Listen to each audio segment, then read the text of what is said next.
Hello, welcome. I'm Grandma Cat. Come in and sit down by this sacred fire and get comfortable. Since you're here, I'm going to tell you a story. I think that tonight's story will be about this ancient Greek god, Hermes, otherwise known by his Roman name of Mercury. Since the planet Mercury just went retrograde this morning, I feel it's a good time to tell you about this trickster who was named the messenger of the gods, able to travel through all three realms of the heavens, the earth, and the underworld.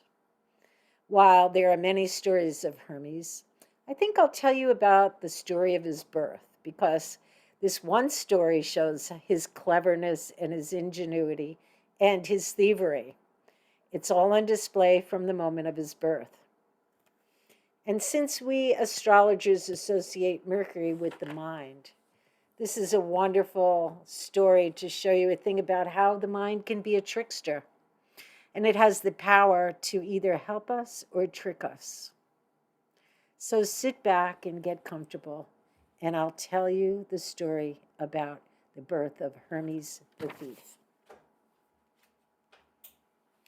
Once in ancient Greece, the great god Zeus saw the nymph Maia, daughter of Atlas, walking in the hills amidst the sheep. Clad in purple, she rose above the flock like an iris on a silvery stalk in a field of milkweed bowls. Oh, how he wanted her as his wife. But then he thought, which one will she be? I've married so many. I've lost count. But I do love beautiful women. Unfortunately, his queen, Hera, would surely learn about it, and that would be unpleasant. So Zeus waited until Hera had gone to bed and then snuck across the fragrant meadow and into the deep cave where Maia dwelled. The goddess turned her head in shyness so that her thick curls covered her face. And Zeus laughed out loud, for he could never resist the charms of a sweet young maiden. And so it happened at dawn on the fourth day of the ninth month after that night, a perfect little son came from Maia's womb and into her arms. She named him Hermes and set him in a cradle deep within her cave home. But the tiny boy hopped out and ran to the mouth of the cave. There, Hermes saw something that made him laugh in glee, probably the same way his father laughed the night he visited Maia. There in his path was a spangled-shelled tortoise, and that little boy killed it and filled the emptied high-dome shell with cut reeds. He stretched oxhide over it and then used sheep horns to make a crosspiece, and he stretched 7 gut strings upon them. And behold, this baby, who was just born, had just invented the first lyre. And he strummed and he sang to Maia, and they spent the afternoon telling stories of the gods. When Maia finally put Hermes in his cradle again and lounged upon her own bed, he waited for her to fall asleep. And then he crept from the cave. He followed the path of the waning sun to the shadowy mountains of Pieria, and there he saw a herd of cattle, large and belling, and he knew that these belonged to his brother Apollo. And it pleased him to think that he could rob his grown-up brother. And so he led away 50 cattle, and he did it in a tricky way.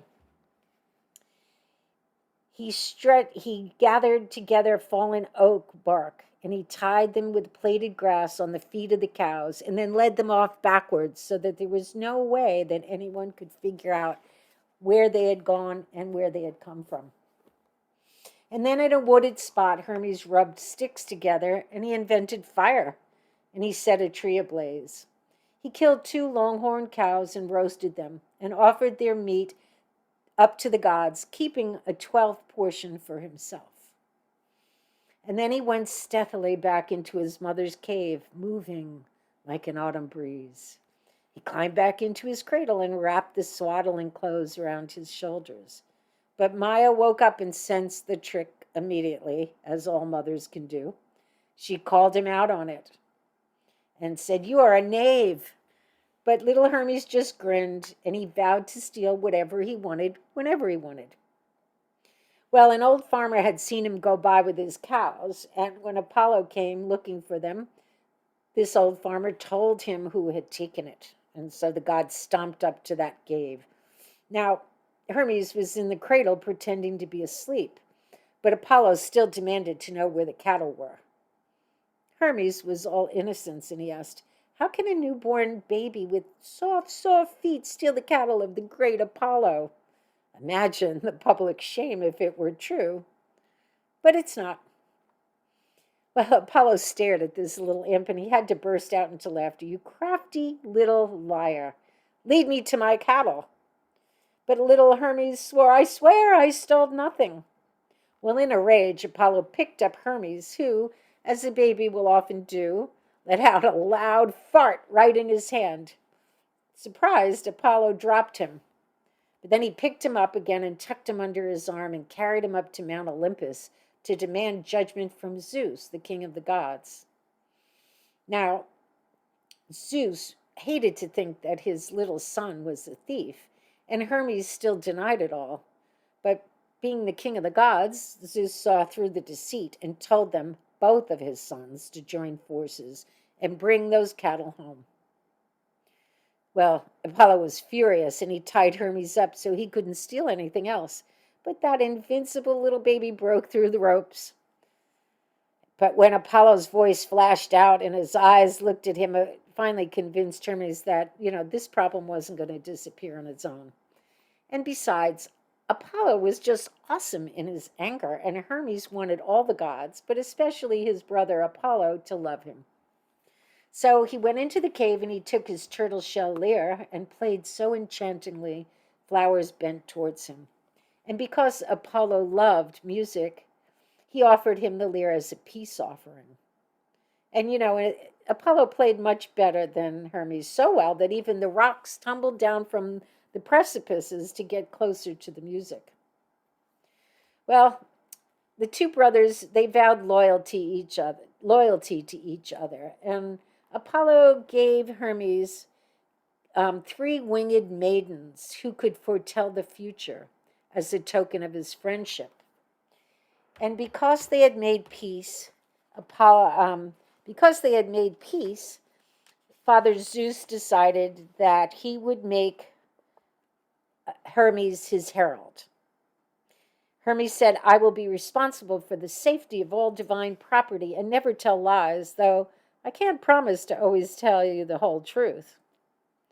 Well, with a smile, Zeus said, "That wouldn't be expected of you, but your duties will include making treaties, promoting commerce, and maintaining the free rights of way for travelers on any road in the world."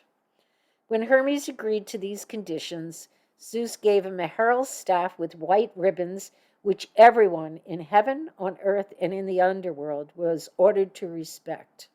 He gave him a round hat that made him invisible, and winged golden sandals that carried him about with the swiftness of wind. And he was welcomed into the Olympian family, whom he taught the art of making fire by rapidly twirling the fire stick. And so I will leave that story of the trickster baby there, although many other adventures there are that Hermes undertook, and many ways that he helped the heroes of ancient Greece. Well, before I go, I would just say you need to understand that your mind is like Hermes. It can trick you. It can be ingenious. It can invent things, but it can deceive you as well. And so, good night. And I would say to you, sweet dreams.